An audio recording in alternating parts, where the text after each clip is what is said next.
welcome to Let's Talk Football with me, Chris. And me, Richard. The podcast bringing you the latest in football news. Every week we discuss all the big talking points from the world of football and preview all the action in the week to come. In this week's podcast, Spurs put 6 past struggling Leicester, with Son scoring a 13-minute hat-trick. Fulham beat Forest in a 5-goal thriller, and both City and Arsenal cruised to 3-0 victories. Well, it's been a slightly shorter weekend of football. Well, lesser amount of football, we should say. But let's talk about it, shall we? Let's talk football. Right then. Here we are. We're back. We're back. Now, obviously, we weren't here last week because there was no football after the death of Her Majesty. Yep. So we thought, well, we'll do our bit and not be in the way of airwaves. Yes, definitely, yeah. And also, there was nothing to talk about. There was literally nothing to talk other than Thomas Tuchel. That was about the only thing I think. Yeah, Thomas Tuchel obviously lost his job. But other than that, Graham Potter's now come in. Going on. There was more other things going on, but we're back this week. Premier League was also back over the weekend. Various tributes as well as good games of football. Indeed. Just let's briefly touch on before we get into the games then, because we haven't had a chat about it. Tuchel losing his job. Yeah.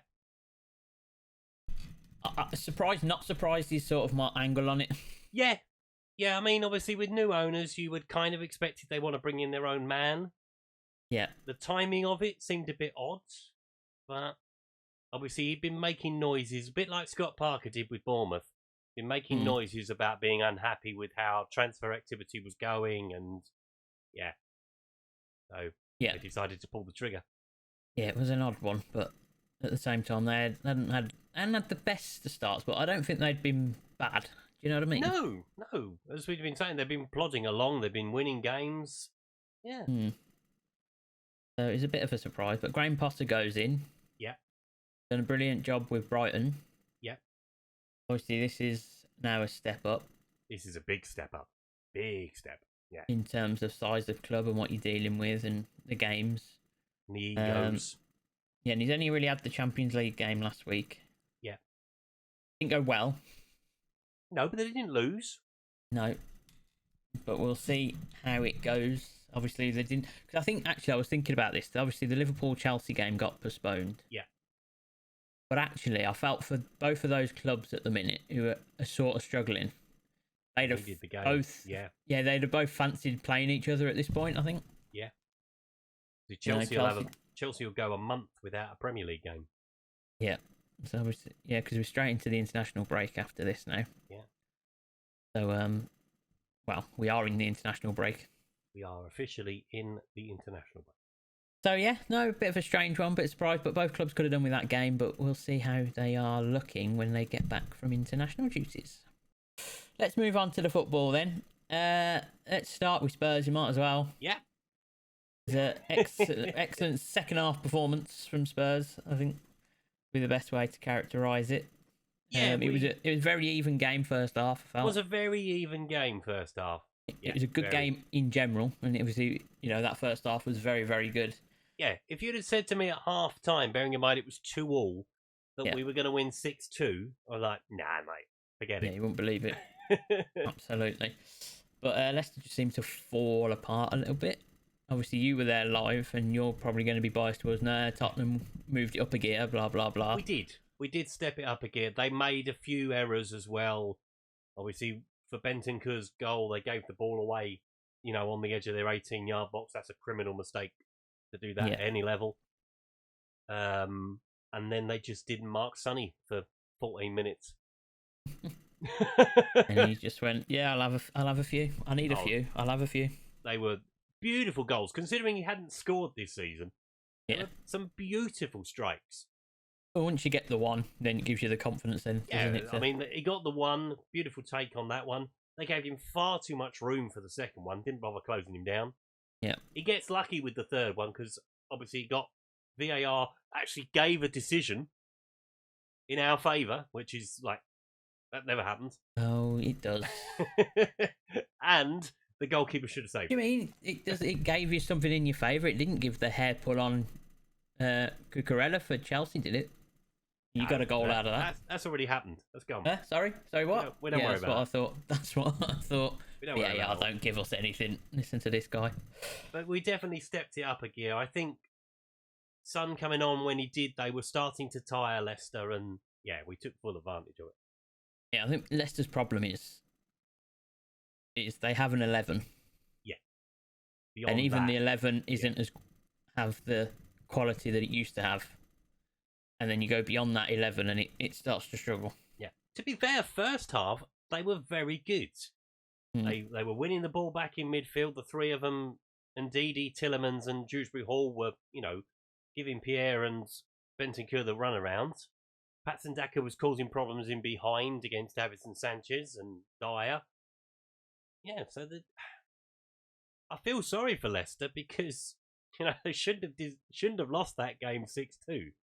But it's just the way they are at the minute, isn't it? It's just... if you don't defend properly in the Premier League, you will get punished by teams who have got players who can hurt you. Yeah, and their confidence at the minute is on the floor. Yeah, once they go 3-2 down just after half time, they're thinking, "Oh Christ, not again." Yeah, it might not even been. It's probably when the fourth one went in. To be honest, it was probably like, "Oh," and then the shock factor of the hat trick coming at them. Yeah, just never recovered, and it was just like, it was 6 before they knew it. Really. Yeah. But yeah, Leicester going to struggle. Brendan Rodgers going to come under pressure. Do we think? It's a difficult one, because we've been talking about. Go on. Yeah, I'm in the boat of. So, I don't think he will, because I think that the board and the club have already taken the pressure of it, if you know what I mean. Yeah. By saying, we're not given money for transfers this year because we've had to tighten the belts, purse strings, to tighten the belts or whatever. And so they've kind of taken a bit of pressure off Brendan from the fans' point of view. It's just whether Brendan decides to walk away. Well, not that he walks away, but whether the board think, well, you've still got a half-decent squad there, you should be doing better. Yeah. Obviously, they've lost 6 on the bounce now. Yeah. Which is probably the first time Brendan Rodgers has ever suffered that as a manager. Maybe Swansea days, maybe early Premier League days with Swansea. But it's a testing time for him. Obviously, as you say, Leicester haven't got the money to sack him, I don't think.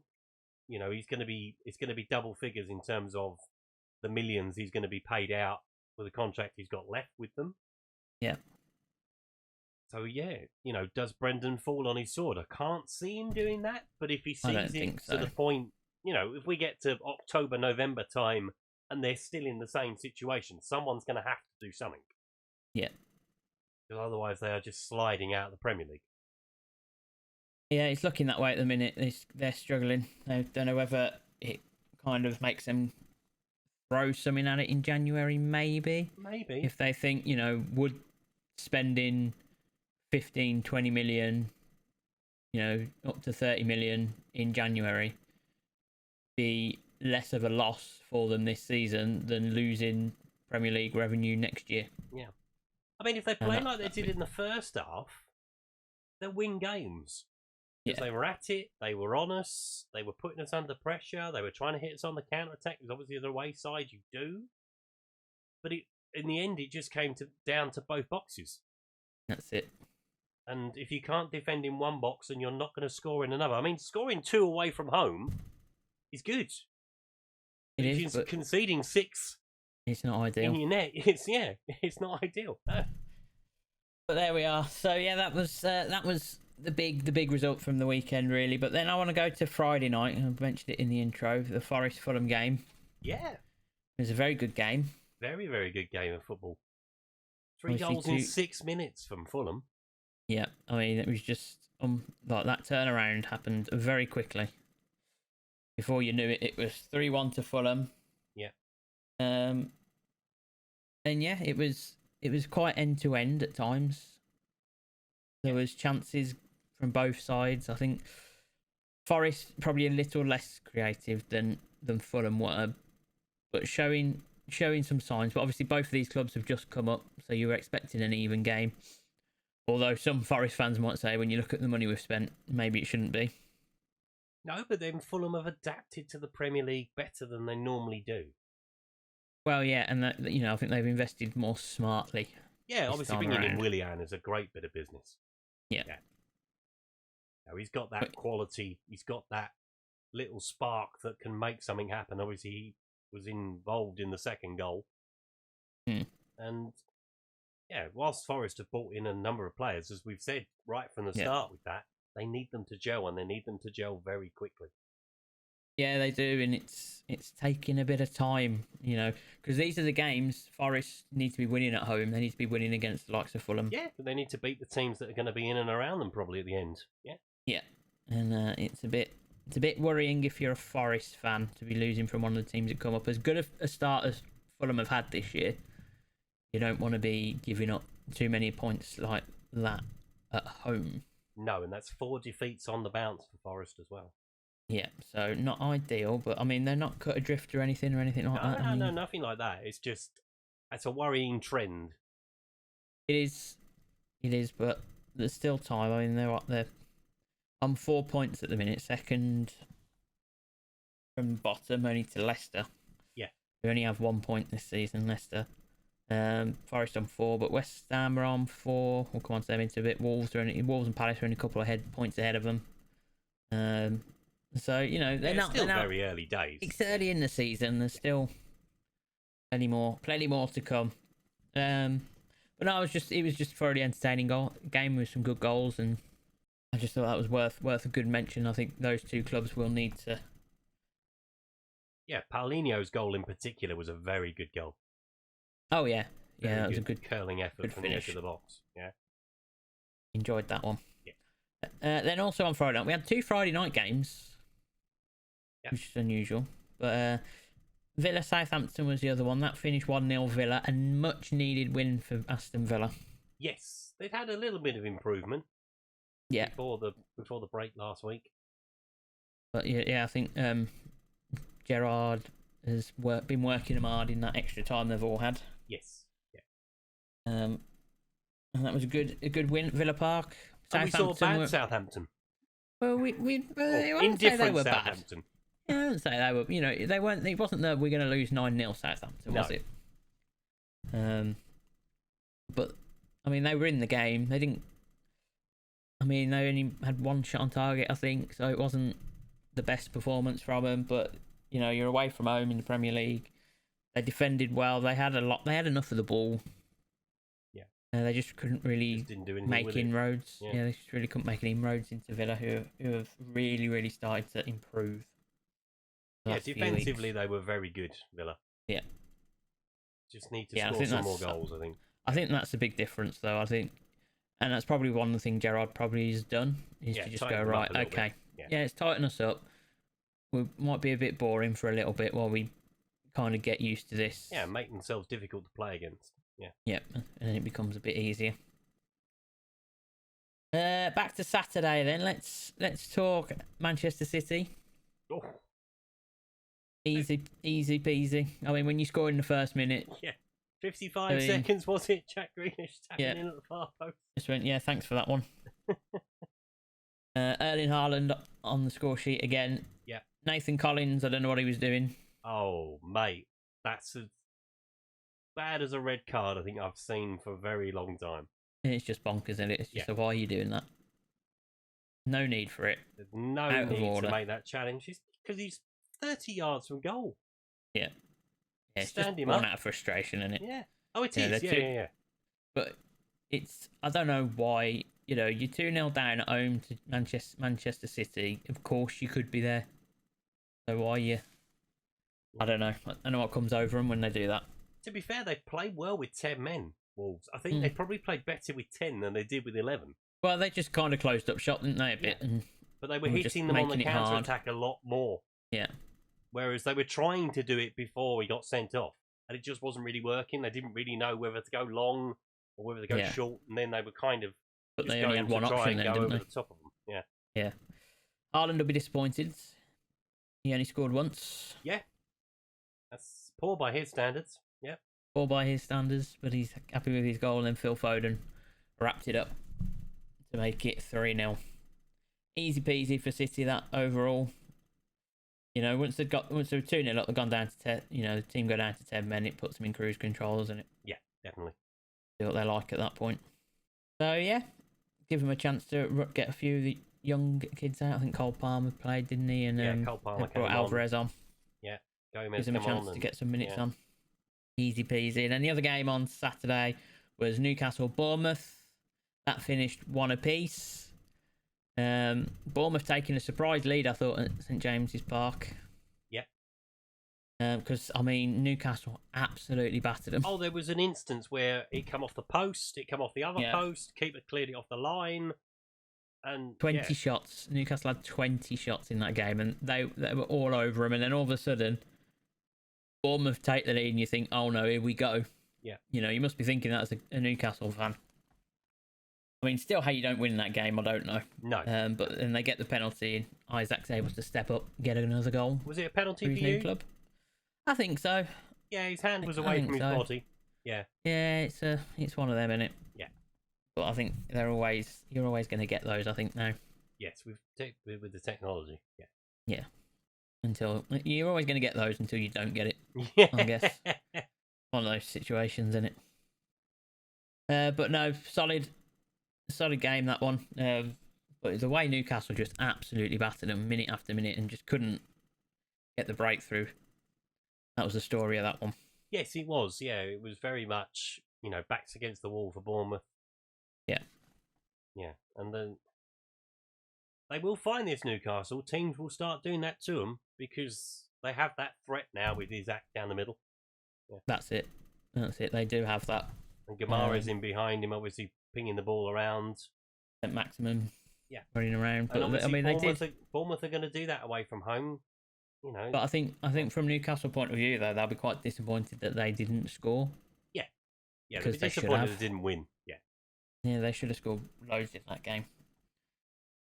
But it wasn't to be. Right, then on to Sunday. 2 games on Sunday. Let's start with Brentford-Arsenal. Arsenal going back to Brentford and making up for last year's surprise result. Yep. Exercising the demons. Indeed, with a 3-0 win this time around. Saliba, Jesus and Fabio Vieira getting his first goal for his new club. Yeah. Comfortable for Arsenal. Comfortable, solid performance from Arsenal. Nothing really. This is what they've been like a bit more this year. I saw Gabriel's cheeky little tweet. I don't know if you saw that, where he copied, I can't remember who it was in Brentford's team. Was it Ivan Toney, I think, last year, and tweeted it out saying, oh, just a easy little kick around or whatever it was. Yes, I did see that. Gabriel comes out and puts the same tweet out this time around. Salty. I mean, it shows they've been holding on to that all year, doesn't it? Yes. And so they wanted to get back. Yeah. they wanted to get back about that one. They were embarrassed last time they went there. Yeah. No one expected them to lose that badly on the opening night. That's it. Last season, so yeah. They give it back a little bit, which is fine. We like it. We like a bit of banter. Yeah. We like it, which unfortunately for you though keeps Arsenal top of the table. Yeah, but they're only a point ahead. North London derby to come. Yeah, I'm sure you'll lose that. That'll be fine. I mean, it's the Emirates, mate. We probably will. But no, Arsenal have been very good this year. Other than really very good. Yeah, they nullified Brentford's. Yeah. In terms of them trying to play their type of game, they imposed themselves on them, Arsenal. That's it. And I guess other than the United game, really, Arsenal have been really good this year. Yeah. Been solid so far. But it'll be Arsenal. The question will come for Arsenal around those bigger games. Yes, this will be the test now because I think they've got us and Manchester City within the next sort of couple of games. Yeah. So now it starts to ramp up the pressure a little bit. Yeah, it does. So we'll see how they react to that really and how they perform in those games because it'll be the real indication as to where they are. Yeah, definitely. This year. Yeah. And then the final game of the weekend was Everton West Ham. Yeah, Neil Maupay gets his first goal for Everton. Yeah, which is good, and a win again that Everton needed, but equally West Ham needed a result. They did, yes. And it's just I don't know what's going on at West Ham. I don't know. No, obviously they seem to be doing really well in Europe. Yeah, but it's not translating to the Premier League form at all. No, they just can't. I don't know what it is. I can't put my finger on it with them. It's like the intensity is not quite there as it was last year with them. Maybe that. Yeah, maybe. Obviously, they've got a small squad. We've mentioned this a few times that, it's not the biggest squad in the world. Well, no, but I mean, there's players that have been in and around the squad. Yeah, yeah. Do you know what I mean? It's not as if It's not like it's 20 new players and yeah, they have brought you know numbers in. they just don't seem to be firing. No, and something doesn't seem right. It just doesn't seem to be working. Yeah. Yeah, and it's a bit of a struggle. Maybe it is a bit of a Mark Noble effect being out of the dressing room. Maybe losing that influence in the dressing room. Maybe. My work colleague asked me today how long I thought that David Moyes was going to last. So, I think he'll be all right for a little bit longer. Like I said, no one's got really credit cut a in drift. the bank, isn't he? Yeah, no one's really cut a grift down there. And he went through phases of this when he had that long spell at Everton. Yeah. Where some years they'd be in the Champions League conversation, and the next year they're struggling to stay up. Yeah, it's about finding that consistency for West Ham. Obviously, they punched above their weight last season. I think they'll be the first to admit that as well. That they were, they were. They did it 2 years in a row though, didn't they? Yeah, but you don't expect them to be a sustained challenger for European football. But I think they'd expect to have a few more points on the board at this stage of the season. Probably, yeah. For sure. But nothing is guaranteed in the Premier League. Definitely not. So that was all your games this weekend. United Leeds got postponed. Chelsea Liverpool was postponed. Brighton Palace was also postponed. Brighton do have a new manager though. Brighton do have a new manager. I don't remember the guy's name, I'll be honest. Roberto De Bruyne? We'll go with that. We'll go with that. Former Shakhtar Donetsk manager. All right. Well, good luck in your endeavours. Obviously, I think I saw one statement around it when they said he was their number one choice.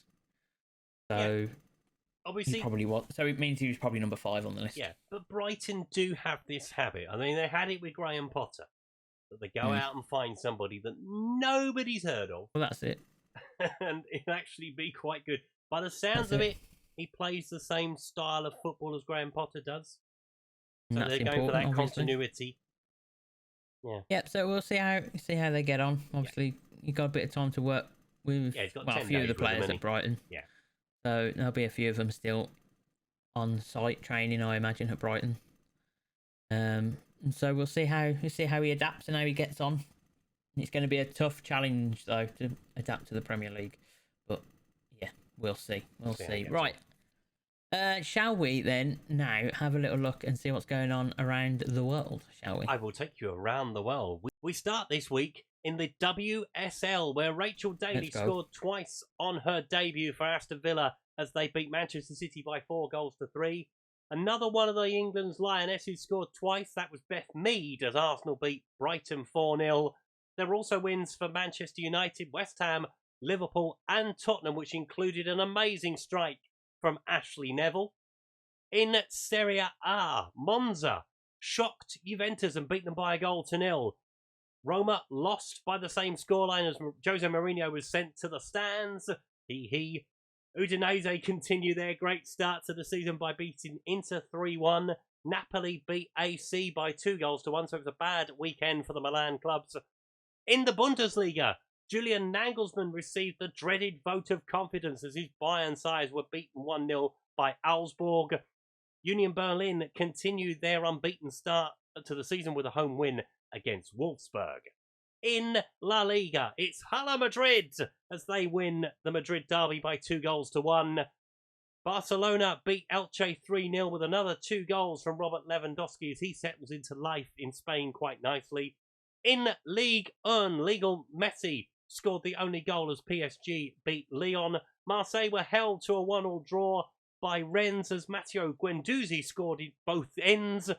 And finally, speaking of former Arsenal players, that brings us nicely round to the MLS, where Carlos Vela scored twice for LAFC in a 3-1 win over the Houston Dynamos. Wayne Rooney's DC United lost at home to Phil Neville's Inter Miami. That was the Man United Everton derby in the MLS. It was. And did you like that I bookended Neville and Neville? Lots of Nevilles. It's almost like this thing is put together. You'd think so. Also, you forgot that one of the other Lionesses scored this weekend. Was that Fran Kirby? No, it was Alessio Russo. Who scored one of the goals for United. Mate, lots of players scored this weekend. Mind you, Rachel Daly's, I don't know which one it was she scored for Villa, but the one was an absolute beauty. Oh, one was a beautiful strike. Yeah. Yeah. And for United, it was all over first half. I watched the first half of that, and it was 4-0. Oh, wonderful stuff. Must be nice Wonderful to see stuff. a team win a game of football, eh? I mean, it could be worse. Could be a Tottenham fan. Right. That's us going around the world. Rooney struggling in the MLS. I don't know how long he's going to last there, if I'm honest. Not much longer, I wouldn't have thought. I don't think it's going to be. It is hard. But yeah. Good football. Mourinho ended up in the stands. Standard behaviour. Great, isn't it? Yeah.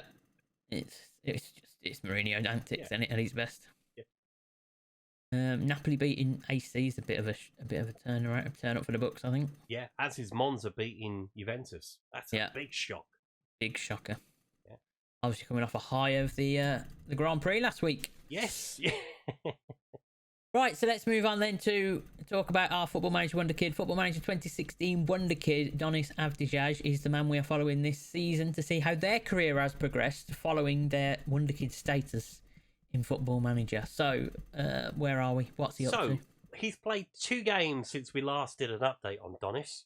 Mm-hmm. He only scored a bloody goal. Yes, in the Europa Donis. League. Is that our first Wonder Kid goal? I think it is. I don't remember what's his face scoring last year. I don't think the guy scored last year, did he? We can't even remember his name. Gianluca. Gianluca, that's him. Yes, I think. Yeah, that's our first goal. Come on, Donis. But they did lose. That's unfortunate. They lost to Blondo Glimt.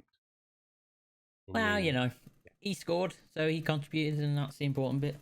He did play at the weekend as well in the cup. Yep. They lost after extra time. Unfortunate. But a goal's a goal. I mean, it's off the mark for the season. He's scoring in the big games. Yeah. He just now needs to say to the manager, "Look, I can score in the big games. I can score in the little ones too, if you let me." That's it. That is it. Obviously, we've got the so that's a good update for Donis. The England squad has been announced, so let's have a little quick chat about that. 28-man squad. Yeah. Final one before the World Cup. Final one before the World Cup squad is finally announced. An inclusion for Ivan Toney, I think, is the big news. Yeah, Eric Dyer recall. Eric Dyer comes back in. Obviously, Maguire and Shaw are still in there, which obviously has caused some debate, caused for a bit of debate. Confusion, yeah. Yeah. Calvin Phillips has withdrawn injured, and Jordan Henderson has gone into the squad. Yeah. So you kind of get a feeling there around with Southgate that Jordan Henderson may be struggling for the World Cup squad. Because I automatically thought he was injured when he wasn't in the squad. Yeah, no, he just wasn't selected. He wasn't selected. So yeah. Oh, Tamori as well. He's also been called into this particular squad. Now, I believe it's a 26-man squad, isn't it, this time around in the World Cup? Yes, I believe so. Yeah. Yeah, so I think they've kept the expansion that they put in for the Euros. Yes. So there was no Sancho, Rashford either, but Rashford's injured. Sancho isn't. Yeah. So that was a decision. So there's maybe there's 2 players in this squad and maybe 3 or 4 others with a chance, I'd say. Yeah. Of making the squad. So these players here, whoever, no Ben White.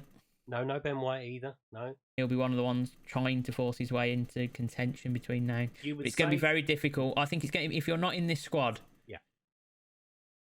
Through anything other, if you're not injured and you're not in this squad, then I think you're going to struggle to make it, if I'm honest. Yeah, well, you'd say the 3 goalkeepers are the 3 that are going to go to the World Cup, barring injury. Yeah. Yeah, I'd say so. I think, between the Pope, Ramsdale, and Henderson. Pickford's injured. Yeah, Pickford's injured. Yeah. So it'll be whether it's Pope or Henderson, really, I would imagine, for the 3rd goalkeeper spot. Yeah. So, yeah, I mean, looking on it, it's pretty much what we expected. The Maguire-Shaw situation, what are your thoughts around that? Well, they're not playing for their club. No. So, are they going to be fit enough to play for their country? Obviously, they're not going to be match fit. The question. I mean, I've seen pictures of Luke Shaw lately. He looks ripped. Right. Okay. He looks in the best nick I've seen him ever in United. But I think this is my problem with Gareth Southgate. Now, I believe when Gareth Southgate took over the manager of England, he said that he would pick players on form, not on reputation. But I guess it depends on which form you mean, because for England, they've always been good. Yeah, they Shaw scored in the Euros final. Yeah, no, I'm not disputing you know what that. I mean? And it's like for me, I think managers who say this anyway, international managers that come out and say, "Oh, I'm gonna," when they first come in and they go, "I'm gonna pick players based on form and if they're playing for their club," but then when these players come in at a given time and are playing well for you, but then fall out of favour at their club, that doesn't mean they're gonna play badly for you. No. Going into a tournament or going into internationals, does it? It's like. And so I always feel for managers when they get locked into this, because there's 26 spots in this squad, and he in his mind, Maguire and Shaw have never let him down. No. It's the same goes for Pickford. When Pickford was playing really bad for Everton last year, he was still performing for England. Yeah, he kept with him. He stayed with him. Or 2 years ago, wasn't it, before the Euros? He stayed with him, and then he turns up and he performs for England. I mean, with our options at left back, obviously Chilwell will be in that position. Yeah. Reece James can play on that side. Trippier can play on that side. Chilwell's not playing a lot of football either, don't forget, at the minute for Chelsea. No, because they've been playing. Cucurella's come through. Yeah. I like the inclusion of Tomori. I think he was probably one I would have liked to have seen around the squad for the Euros. Yeah. Because I thought that season before the Euros, he was exceptional. It suggests he's going to go with 5 at the back. I think he will, and I think people have been kind of thinking, "Oh, no, he won't." I think he will, because it got him to a final. It got him to a final at the end of the day, and I think, and so he'll stick with it. Ivan Toney, I'm so glad for Ivan Toney. Yeah, I think it's a reward for him and for his scoring record and general contribution last season. Yeah. So I think it's going to be really good. A Brentford player, 83 years since the Brentford player got called up into an England squad. Yeah. That's quite the record. I can't see him being in the final 26 at this point, but you never know. Yeah, I think, if you were to look at the forwards, then you got Tammy Abraham, Bowen, Foden, Grealish, Kane, Saka, Sterling, and Toney. Yeah. Assuming Rashford can get fit and carries on how he has been this season, I imagine he'll be in the conversation. Yeah. Sancho's also in form, but I've just never really thought that Southgate liked him. Fan. Yeah. Yeah, or he works for Southgate in the way he wants to play. Yeah, which is fair. Which is fine. Which is another reason why I don't get if they're playing for their club and they're in form or whatever, because someone can play really well for their club and then you go, well, he's not really going to work for me. But anyway, that's on a side. Ivan Toney, I mean, he comes in, scores a hat-trick. Yeah. Obviously, it'll be another step up for him in terms of the level of player he'll be playing against. Because, you look at the ones that are in the squad at the minute. Foden, Grealish, Kane, Saka and Sterling. Yeah. They're probably going. Yeah. Bowen. So then I think you've probably got one more spot. Yeah. Between 4 players. Maybe not actually. Maybe 2 more spots between 4 players if I'm including Rashford. Yeah. In the conversation. Now, I don't think Bowen will quite make the cut. Not this time, no. He hasn't had the greatest starts for West Ham this year. And then I think if Rashford's fit and playing well, I think he'll go with Rashford. Yeah, possibly. Only because Tammy and Ivan are very similar types of forward. Yeah. And that's why I think he'll go with one or the other between one of those. I reckon he'll go with Tammy. And I think he'll probably go with Tammy as well. Yeah. Experience purely. Well, at that level. Midfield, I still look at our midfield and I think there's not a lot there, is there? We're short. Yeah. We're short. Because technically Mason Mount is an attacker, right? Yeah, he's not really going to play as one of your 6s, is he? No. Obviously, you've got Jordan Henderson instead of Calvin Phillips. That's a worry for Calvin Phillips. Yeah, he might not make it. A rough time. But again, Calvin Phillips, another player who's not really played a lot Not this played season. a lot for City, no. I had a conversation actually with someone a couple of weeks ago now. It was just like, oh no, it was last week, saying that maybe he might go for either Rice or Phillips with Bellingham going into the World Cup. Yeah, could do. Yeah, he might do that, but I don't think he will. I think if Rice and Phillips are fit, he goes with those. I think he stays. I think he stays with that because he likes the energy and the fight and the know how they give in the midfield. Bellingham does, but Jude Bellingham that as well. Yeah. Yeah. I'd prefer Jude in there because I think yes he gives you that, but then he gives you the forward balls. Yeah, he's got more about him. He's got the energy and he's got the yeah. So I'd like to see him kind of move toward. Maybe we'll see it. In these couple of matches, we'll see a move towards Jude play because I mean he's been brilliant this season. Yeah. In the Champions League, from what the games I've seen in the Champions League, he's been brilliant. And you would say for probably maybe 5 or 6 of these, it's probably their last tournament. Yeah. I'm looking at well, Jordan Henderson, I'm looking at Henderson, I'm looking at Connor Cody, I'm looking at possibly Kyle Walker, possibly Harry Maguire. Yeah. Sort of are in that category of, you're in your late 20s, early 30s now. Next time we come round to the World Cup in particular. Yeah. That's it. So we'll see. We'll see how it goes, really. It's be interesting because there are options. There are options available. There are options available. There might well be a wild card to come into it yet. But I don't think so at this stage. No. Yeah, and I don't think so at this stage anyway. I mean, we've seen the start of the season. We've had, we're going into these 2 games, and this is it. This is the last chance he's going to have a chance. If there was going to be, I mean, that's why I think Ivan Toney's in here this time around. Yeah. He wants to have a look at him. Yeah, wants to have a proper look. Yeah. Yeah, to get him in training, see what he's like, see how he fits in, see how he trains with, see how you might just be a personality thing. He wants to see how he fits in with the rest of the group. Yeah. Yeah. Before makes any decisions, but yeah, obviously they're going to have to spend a lot of time together in Qatar.